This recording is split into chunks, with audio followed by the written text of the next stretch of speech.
I have quite a few things at the top, but then we will take plenty of questions. I wanted to take a moment at the top of our briefing today to note that on this day 21 years ago, President Clinton announced the naming of the White House briefing room for former Press Secretary James Brady. Brady, as many of you are probably aware, was severely wounded in a 1981 assassination attempt on President Reagan, and later became a prominent gun violence prevention advocate. During the campaign, President Biden laid out an ambitious plan to make our community safer. And that's why, in part yesterday, senior members of his team, Domestic Policy Advisor Susan Rice, White House Public Engagement Director Cedric Richmond, hosted a virtual discussion with leaders of gun violence prevention groups to discuss our shared goals. The very gun violence prevention organization named for James Brady was part of that discussion, along with Giffords, Everytown for Gun Safety, and Moms Demand Action. These organizations all have a critical role to play. Gun violence may not be in the headlines today or right now, but gun violence continues to fracture American communities and American families every single day. Last year, we saw a historic spike in homicides across America, and we know gun violence in our cities disproportionately affects Black and brown individuals. Last month, we also saw a near record increase in the number of gun sales. We look forward to working with gun violence survivors and advocates and sharing more in the weeks and months ahead about our efforts to make our communities safer. Also, as many of you are tracking, the President and Vice President met in the Oval Office earlier today with a bipartisan group of senators from the Environment and Public Works Committee, and Transportation Secretary Pete Buttigieg joined virtually to discuss the critical need for investing in modern and sustainable American infrastructure. The President, Vice President, Secretary, and Senators established the mutual understanding that America needs to build new infrastructure across urban and rural areas and create millions of good-paying jobs in the process of supporting the country's economic recovery in the months and years ahead. The President, the Vice President, and the Secretary also shared the administration's view for building sustainable infrastructure that will withstand the impacts of climate change and fuel an American clean energy revolution. As the President has said, and let me just give you a little note on the trip to the NIH today. I told you there were a few things going on. As the President has said many times, this is an administration that will lead with science and the guidance of our health and medical team. He is visiting later this afternoon the NIH. It's an opportunity to visit with and thank the men and women who are on the front lines of the important research happening there. He will also receive an update from Dr. Fauci and Dr. Collins, and he will deliver remarks and provide an update on the ongoing efforts to expand vaccine supply as quickly as possible. Another scheduling note for all of you, we're also pleased to announce that the President will speak on the importance of our transatlantic ties and the need for the United States and Europe to take on global challenges together at a virtual event hosted by the Munich Security Conference on February 19th. For more than 50 years, the Munich Security Conference has been a leading forum for discussing international security policy. Distinguished guests have included world leaders and personalities of international and non-governmental organizations, business, the media, academia, and civil society. President Biden led the U.S. delegation to the conference 3 times as Vice President, and most recently participated in the 2019 forum. We'll have more details in the days ahead. Also on Burma, and you may have seen the new, everybody's okay here, don't worry. You may have seen the news that went out right before the briefing, and the President also talked about yesterday. But as we said immediately on reports of the coup, the United States opposes any attempts to alter the outcome of recent elections or impede Myanmar's democratic transition. Today, President Biden is taking significant steps in response to the military coup in Burma. The U.S. Department of Treasury designated 10 individuals and 3 entities for their association to the military apparatus responsible for the coup. 3 entities, wholly owned subsidiaries of a conglomerate owned or controlled by the Burmese military, have also been designated. Additionally, as the President announced, the U.S. government has also taken steps to prevent the generals from improperly accessing more than $1 billion in Burmese government funds held in the United States. The Department of Commerce is also taking immediate action to limit exports of sensitive goods to the Burmese military and other entities associated with the recent coup.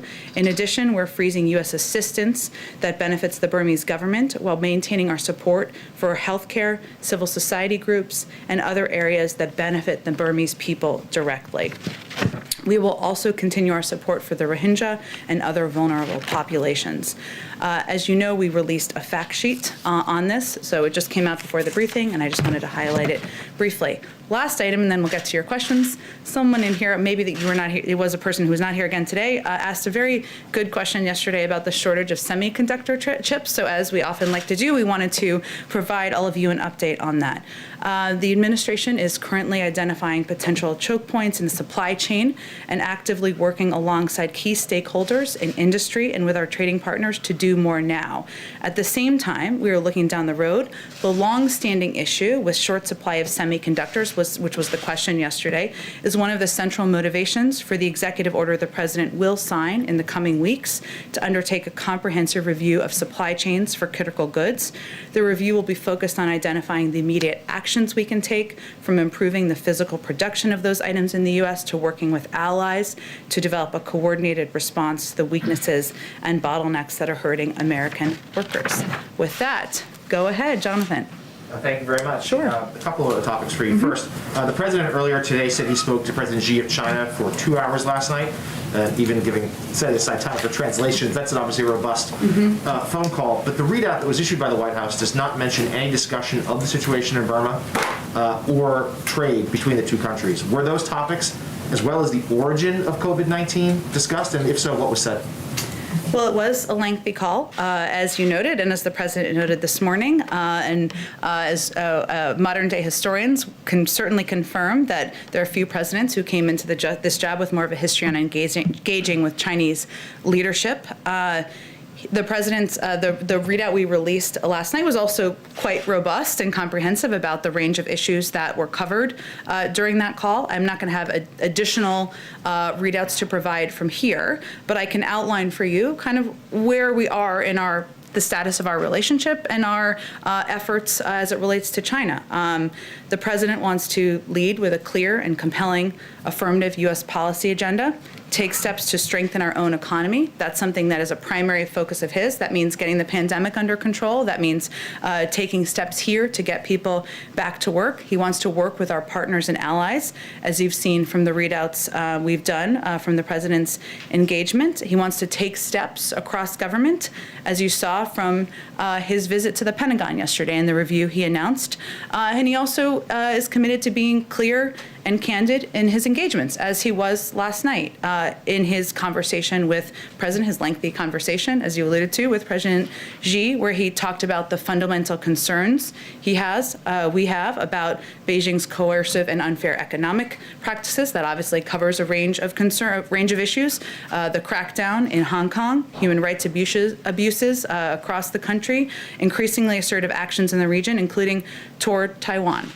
So that was the scope of the conversation. If there's more to provide, I'm happy to check with our national security team, but I just wanted to outline for you, given you gave me the opportunity. What was your second question? On the domestic front, on schools, there's been some confusion as to just what the administration's goals are when it comes to reopening schools. Can you clear that up for us? And in particular, can you explain to American parents that just 1 day of a week of in-person school, does that count as schools being open? Why should they be satisfied with that? They shouldn't be. I wouldn't be as a parent. And I am a parent, I should say. I have 2 young kids, and I know many of you have kids as well. The President wants schools to open safely and in accord with science. And we are going to listen to science and medical experts. The CDC guidelines, we expect them to come out tomorrow. And we are eager to hear more about the clear science-based guidelines for opening schools and how we can do that safely and how we can keep them open. The President will not rest until every school is open 5 days a week. That is our goal. That is what we want to achieve. But we are going to look forward to seeing and hearing the CDC guidelines to gain a better understanding of what steps that will entail or should entail. The President's role is, of course, to ensure that across government, we are listening to those guidelines, we are leaning into science, we are letting the science and medical experts lead, and then his objective is to ensure there's the funding to deliver on that. That's in the American Rescue Plan. So I can assure any parent listening that his objective, his commitment is to ensuring schools are open 5 days a week. That's what he wants to achieve, and we are going to lead with science and the advice that they are giving us, and the first step is tomorrow. Next step is tomorrow, I should say. Let's see, go ahead. I'll come back to you, Kristen. I wanted to go back to the chip issue. I know you mentioned that there's going to be an executive order about reviewing supply chains. Are there going to be specific measures to incentivize companies to set up chip-making plants in the U.S. or any effort to roll back some of the Trump-era regulations seen as responsible for the supply shortage? Sure. Well, this has been a long-going issue, as you know, I think from covering it long before President Biden took office, and even before that. There'll be more details when the executive order is actually signed, and obviously it's a commitment that he has and the economic team have to addressing, but we'll wait for them for more specific details. And I just wanted to quickly ask about the WHO team that recently left China. I know there were some reports that the outbreak may have erupted of coronavirus in October 2019 prior to what we previously thought. Does the Biden administration believe China notified the WHO in a timely fashion about the COVID outbreak a year ago? Well, the president, during his call, he certainly expressed a concern about the lack of transparency. That's something he's also talked about publicly. And as we've noted a couple of times, we are looking forward to receiving the data from the investigation and taking a look at that ourselves. But certainly there has been a concern about the lack of transparency, and there's more information that we need to ensure it doesn't happen again. Go ahead, Kristen. Thank you, Jen. President Biden just said in the Oval Office that he thinks some minds may have been changed in the wake of that newly revealed footage. Does the president now think that conviction is a possibility of former President Trump? Well, I would say first, Kristen, that I think what he was referencing, and I think the question, did you ask the question? Okay, there you go. So the question, that's what I thought. The question that he was asked was about the video, that you asked him was about the video. And, you know, anyone who watched that video, many of us watched it when our days concluded and we saw news clips, probably on NBC and other outlets, found it harrowing and deeply disturbing. And, you know, that's certainly how the president felt when he watched it, when he watched some of the clips as he referenced, you know, and he was affected by that. And I think what he was reflecting on was that, you know, it was just a reminder of what an unprecedented assault, as he said on January 6th, this was on our democracy. And the footage was just a reminder of how shocked and saddened he was on the day this occurred. It was kind of a reliving of that for many people who has spent as much time as he has in Congress. You know, I think he said, or they may not. You know, he was not intending to give a projection or a prediction, but was just giving a very human and emotional response to what many people did, or what many people felt, I should say, when they watched the video. Does the president now think that former President Trump should be convicted, having seen some of the video? Well, Kristen, you know, the president made clear, as he did again this morning when you asked him the question, about the fact that he felt that what happened was an assault on our democracy, that he was shocked and saddened. And again, watching that footage was a reminder of that. But he also knows there's a role for Congress to play and a role for him to play. And his role in this process is to be president of the United States and to govern for all of the American people. Jim, I know he wants to keep the focus on his agenda, but does the president have an obligation to weigh in, given that the whole country is watching what's happening on Capitol Hill? Well, he did weigh in, when you asked him the question this morning, and he weighed in yesterday when he was asked about the proceedings as well. But in the matter of conviction, he hasn't weighed in. Well, the president was in the Senate for 36 years, as you all well know, and he is certainly as an institutionalist who values the role that the Senate plays. So the Senate is serving as a jury to consider the charges. The House, members of the House are certainly presenting that case, many of them very powerfully. He's not on the jury. He's not in the Senate. His role is to be president of the United States, and that's not the role he currently plays. Could I just ask one on masks? We know that there has been some discussion about sending out masks to the American people. Can you tell us where those discussions stand? Will there be a decision this week, and will it be targeted to vulnerable communities, to schools, to other communities? Well, Kristen, we're certainly continue to look for ways to keep the American people safe, and masking, encouraging people to mask up, as the president did during his time not at the Super Bowl, but in his PSA around the Super Bowl, is a priority. It's one of the most effective mitigation steps, could save 50,000 lives if people were all to mask up across the country. But I don't have any update on the next steps on those reports, on that reported discussion. Go ahead. We'll come back to you. Go ahead. Jen, Go ahead. thank you. Just a quick follow-up on Kristen's questions. Sure. First. When the president said that he thought some minds could be changed, has he had any conversations with senators, particularly wavering Republicans, about where they stand on their vote? That's not the role he's playing. He certainly has had a number of discussions with Democrats and Republicans about the issues he feels it is his responsibility to focus on, which is the American Rescue Plan, putting people back to work, getting the pandemic under control, making sure American families don't have to worry about putting food on the table. That's what he feels his role is. But I think, as I was saying in response to Kristen, it was hard not to watch that video. I think it was for all of us, and not have an emotional reaction. The president has great value and respect for the institution of Congress, for the men and women serving there, not just the elected officials, but the staff. And I think that was what he was reflecting in his comments. And on China, what did the president mean when he said they're going to eat our lunch? What exactly should Americans be worrying about right now with regard to China?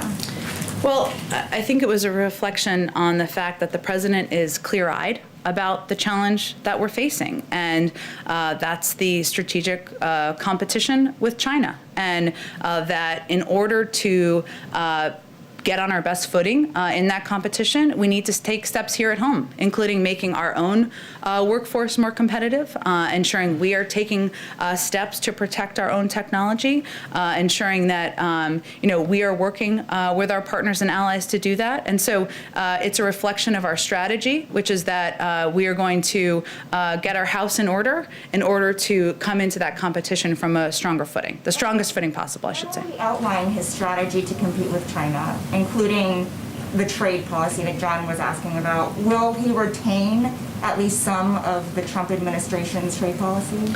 Well, he is, of course, there's a review of our tariffs and I think trade policies in place that is ongoing from the national security team. But our strategy has played out over the last several weeks, which includes ensuring that we are strengthening our own approach at home, as we've been talking about, strengthening our economy, strengthening our workforce.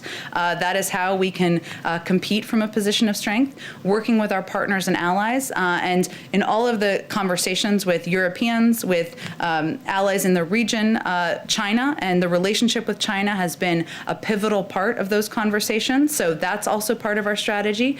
And then also you saw some of it play out yesterday in the review he announced at the Pentagon. So it is currently playing out, but we are not in a rush. And we are 3 weeks in, and our team is taking a very strategic approach to our relationship.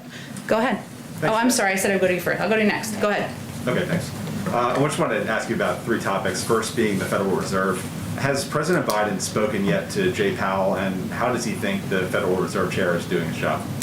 I don't have any calls to read out. I'm happy to take the question and see if there's any updates on it. Okay, thanks. And then second is, I want to follow up on the semiconductor issue. Given the urgency of this situation, why did the White House decide to conduct this review, which could take months, rather than taking more immediate action? Can you explain the thinking there and why you decided to go with this longer path? Well, I said he's going to sign an executive order soon, so he certainly is taking, we're only 3 weeks in, he's taking pretty quick action. But as is true with many policies, we want to take a comprehensive look at the most effective steps that we can take as an administration across agencies that will have a role to play to address what has been a long-standing challenge, which is the shortage. So that's what it's a reflection of. Some of the CEOs of semiconductor companies have asked for tax credits and other kind of stimulus-like items to be included in the Build Back Better plan. Can you tell us if those items are going to be included in that plan? Well, I'm sure, I mean, the president met with CEOs earlier this week. I'm not sure, none of them, I guess, were from that industry, but he will continue to consult with business leaders, as will senior members of our administration about certainly their ideas of what they'd like to see in that agenda. Part of the meeting today on infrastructure was a discussion about ideas and pieces that could be put forward in a Build Back Better agenda. So those discussions and engagements are ongoing. And then lastly, I want to ask you about foreign leader calls. One remaining ones is the Israeli Prime Minister Benjamin Netanyahu. His UN ambassador posted a tweet yesterday that expressed some frustration that the call hasn't happened already. Mm-hmm. So can you tell us from the White House perspective, why hasn't that call happened and when do you expect it will happen? The president looks forward to speaking with Prime Minister Netanyahu. He's obviously somebody that he has a long-standing relationship with, and obviously there's a important relationship that the United States has with Israel on the security front and as a key partner in the region. But he'll be talking with him soon. I don't have a specific date or time for you on that call yet. Go ahead.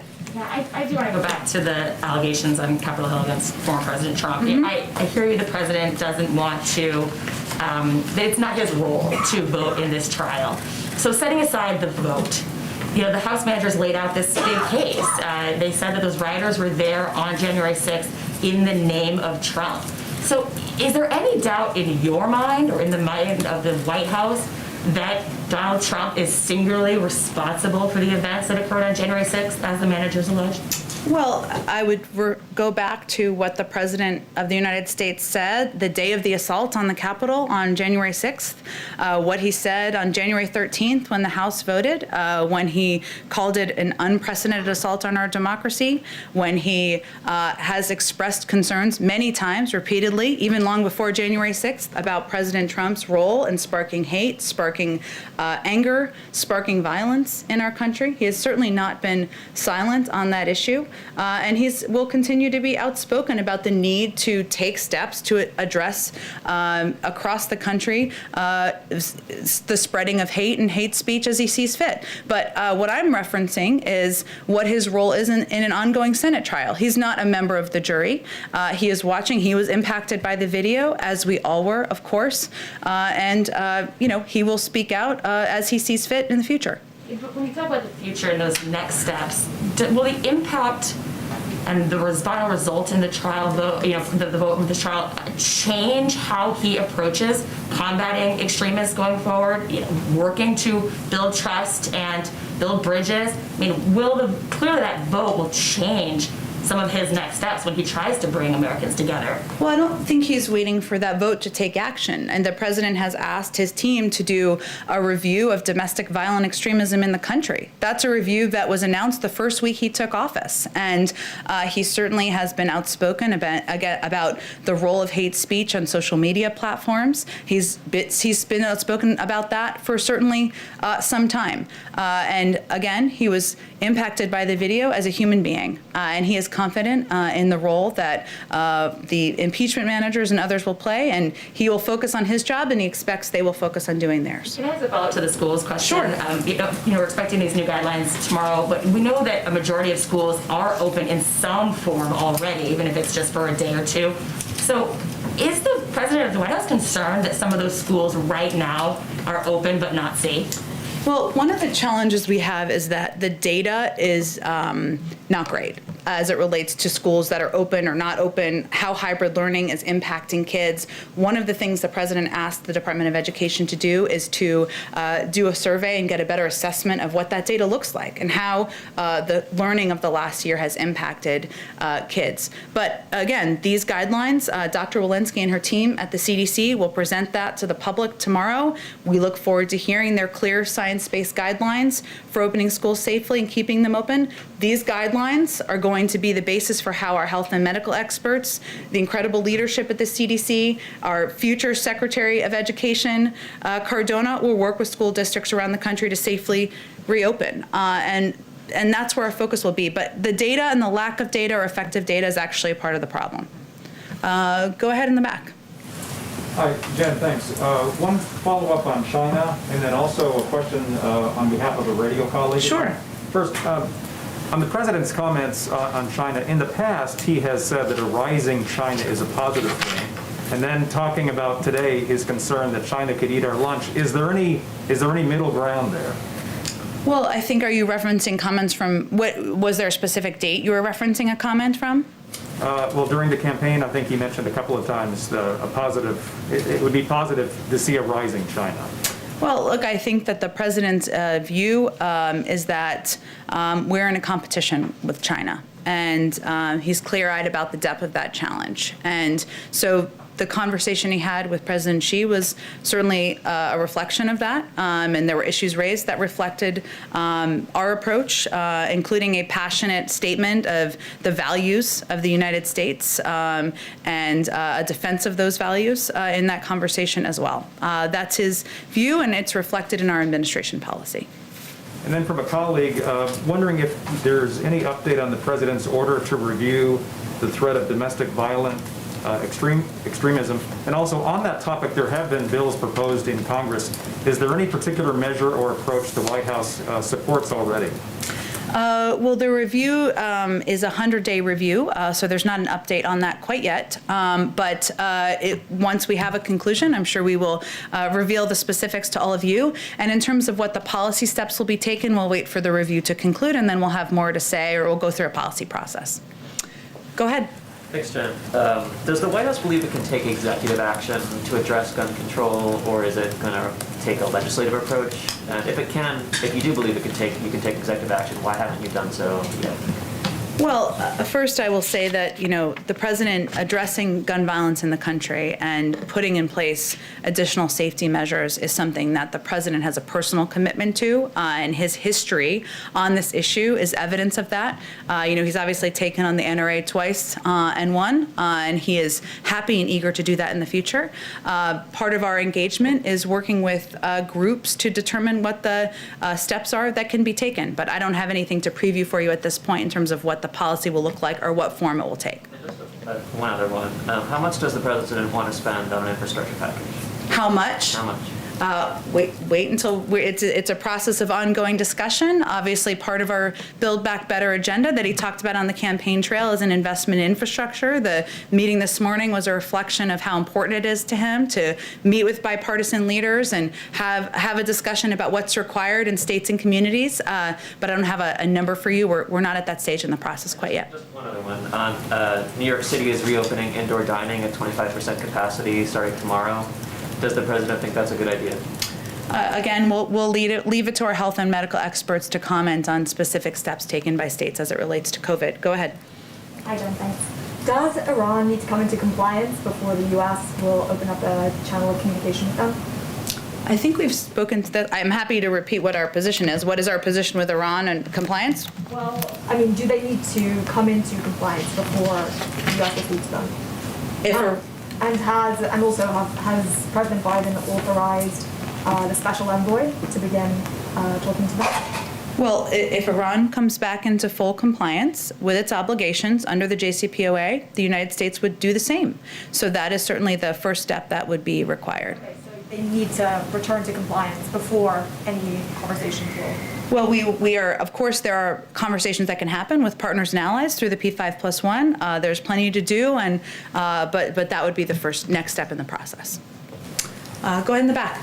Thanks, Jen. I have questions on two topics for you, Sure. and one for a colleague who can't be here today. The president just started a task force, and part of its goal is to reunite the, I believe, 545 families that were separated under the prior zero-tolerance policy. I'm wondering if you have any update on a timeline there, how many families have been reunited, and if not, if you can commit to providing us continuous updates on that front. Sure. Well, you're talking about the reunification task force, I believe, just for everybody else's clarity, that we announced last week or the week before. It will be overseen by the Secretary of Homeland Security.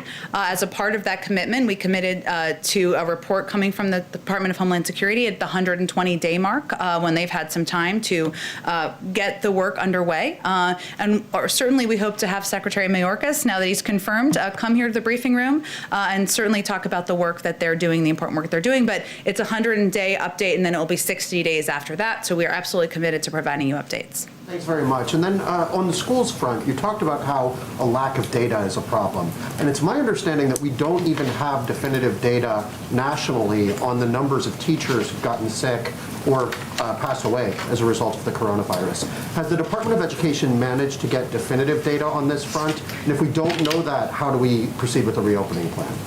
I would have to ask, or I would defer you to the Department of Education. I'm also happy to check and see if that's data that we have access to. But as I noted in response to the good question up here, it is a challenge because it is hard to determine how students are being impacted, what steps need to be taken, how it's impacted this next generation of kids learning without that data. So there is an ongoing survey that the Department of Education is conducting now, but I can check for you or connect you directly with the right people over there to give you more of an overview of that. Thank you. And then this one is from Brian O'Donovan, our colleague with RTE News in Ireland. And he asks... I have a special place in my heart for the Irish. But. Well, I think you're going to like this question. Okay. He says, the Taoiseach said today that he will visit the White House next month for the traditional St. Patrick's Day celebrations if he's invited by President Biden. Does the White House plan to issue such an invitation, or will this event be canceled because of the pandemic?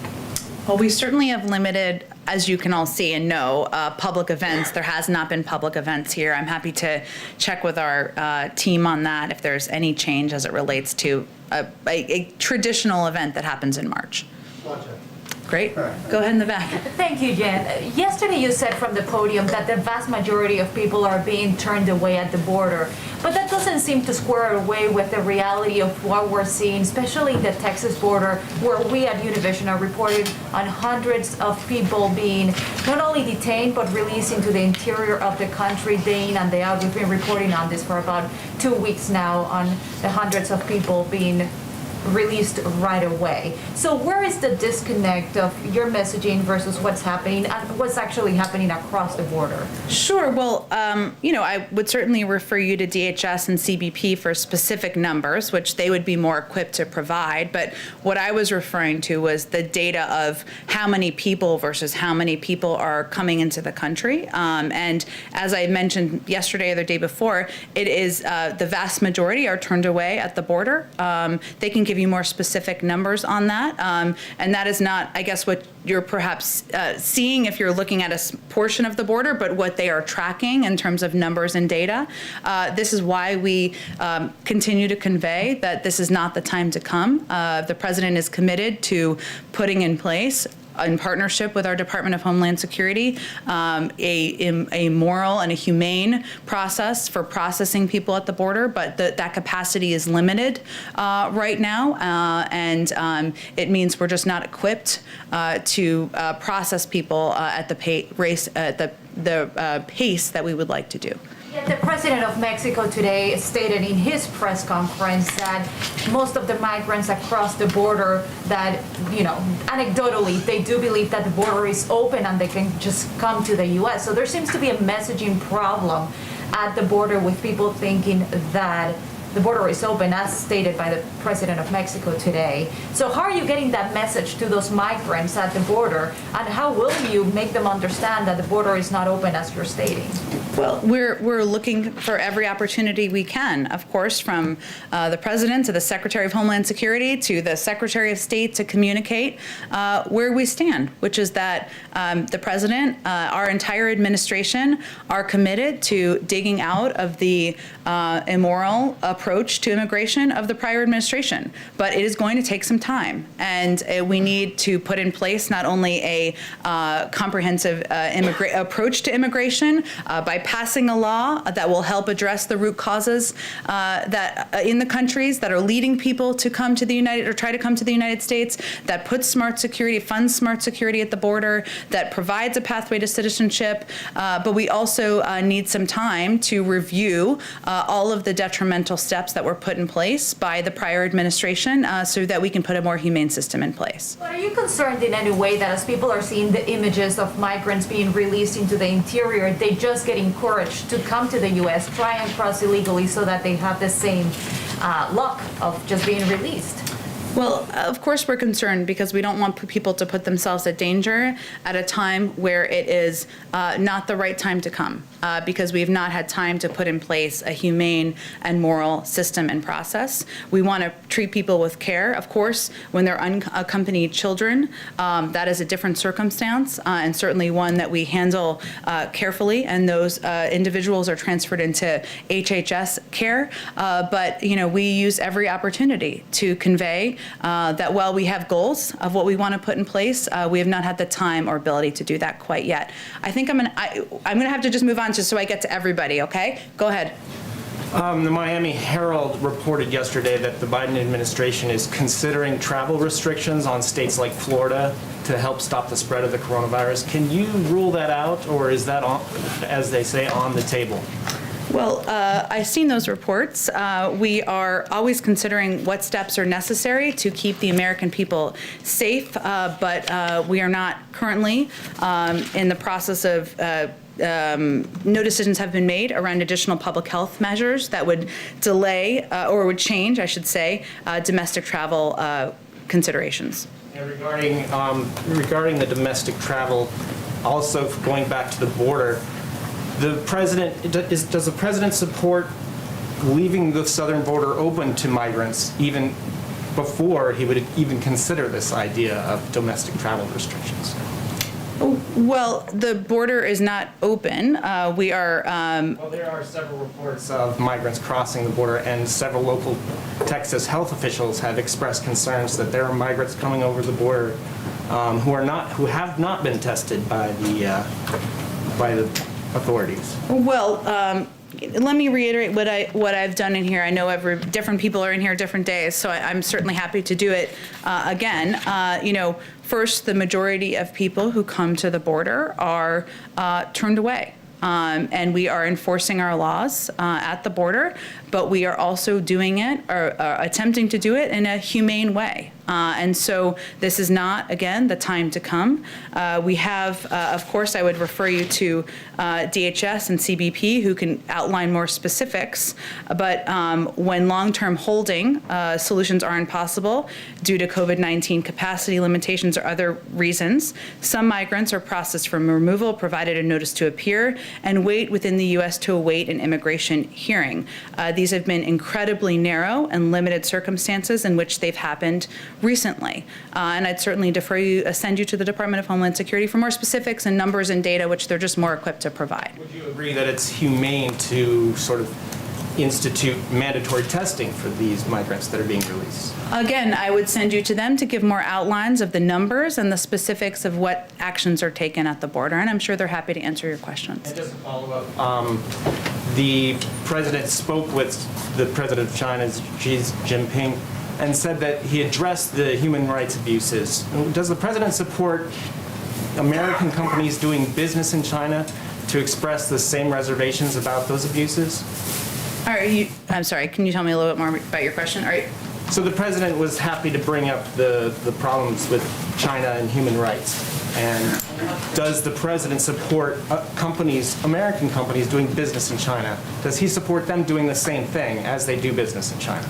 Does he support them speaking out about human rights abuses, or? Yes, human rights abuses in China. There's been some reluctance by American companies to address this issue because they're doing business in China. Does the president support that? The president's been outspoken, as he was in his conversation with the president of China about American values. He also made a point of conveying to President Xi that overturning the Muslim ban was one of the first steps that he took as president. So he is leading by example, and I will leave it at that. Okay. Would he want to lead by example for American companies? Should he start that same message for American companies? He's the president of the United States. He's conveying what he feels our values are, and he conveys that to anyone he has conversations with, whether it's publicly or privately, to companies or to leaders of other countries. Go ahead. I know you said that a vast majority of immigrants right now are being turned away, but do you have examples of who isn't being turned away? I know you mentioned children. Are there any other sort of cases that you're looking into? Sure. Well, I gave the example of children because there had been some questions certainly about that in the past, and I wanted to be clear about our policy and what our approach is. I don't think I have other specific examples for you other than to suggest you talk to the Department of Homeland Security. I'm sure they could provide more for you if those are available. But again, I think it's important for us to convey that the majority, this is not the time to come, and that the vast majority of people are turned away at the border, and we are committed to putting in place a moral and a humane system and process, but we are also digging out of 4 years of detrimental policies as it relates to immigration, and that's going to take some time. Go ahead in the back. Thank you, Jen. I have 2 questions, maybe 3 if you allow. Okay. So the first one is just a few days after you criticized from this podium Nord Stream 2, Russia resumed construction of the pipeline, and German government continues to defend the project. German president even called it the last bridge between Europe and Russia. Do you have an update on President Biden's position on Nord Stream 2? I don't have an update. It remains what we discussed last week or the week before? 2 weeks.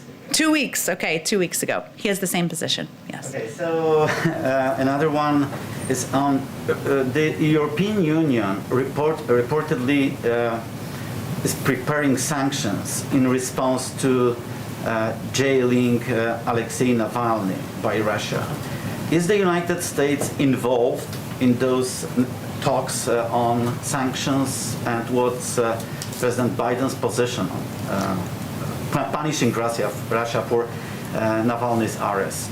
Well, there is an ongoing review that has been tasked to the national security team of the problematic actions of Russians, including the poisoning of Alexei Navalny. And the President of the United States reiterated that focus and his concerns about that, as well as the SolarWinds breach, reports of engagement in the 2020 election, and of course, bounties on the heads of U.S. troops when he spoke with President Putin. And in our engagements, his engagements and engagements at all levels with our European partners, certainly the issue of coordination and working together as it relates to the problematic actions of Russia is a topic of conversation. But that review is ongoing as it relates to our U.S. policy, so we'll wait for it to conclude before making any policy announcements. But I'm talking about Navalny's jailing, not poisoning.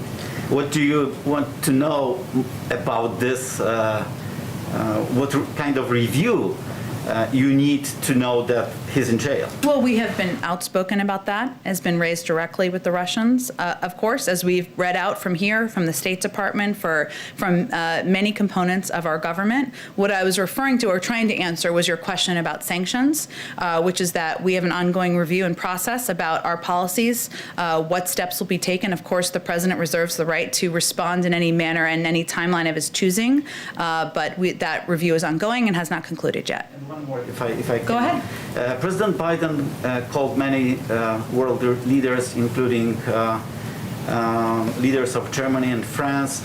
How the president sees U.S. relations with Central and Eastern Europe, including Poland? How does he see the relationship? Yeah, the future of these relations. Well, the president has only made, of course, not an unlimited number of calls, as was noted earlier in the briefing, and there will be more calls ahead in terms of the specific priorities as it relates to our relationship with Poland. I'm happy to connect you with someone more directly to discuss that. Go ahead in the back. Yes, there's been a lot of concerns about recent postal delays, and I know the president campaigned on improving the postal service. Does he want to see the removal of Postmaster General Louis DeJoy, and is he doing anything to make that happen? Well, as I understand the process, it can only be done by the board members, and there are 4 openings or 4 vacancies at this point in time, so those would need to be filled and addressed, but they're the individuals who would have a role in determining the future of Mr. DeJoy. Is that something that he would be interested in, making a priority as the board is selected? Naming the member of the boards? Naming members who want to see a new Postmaster General? I don't have any personnel announcements or specifics of the determinations of of I should say, the factors that are playing into those decisions, but, the president stands by his concerns about what happened last fall and improvements he's like to see at the post office. Postal Service. Thank you, everyone.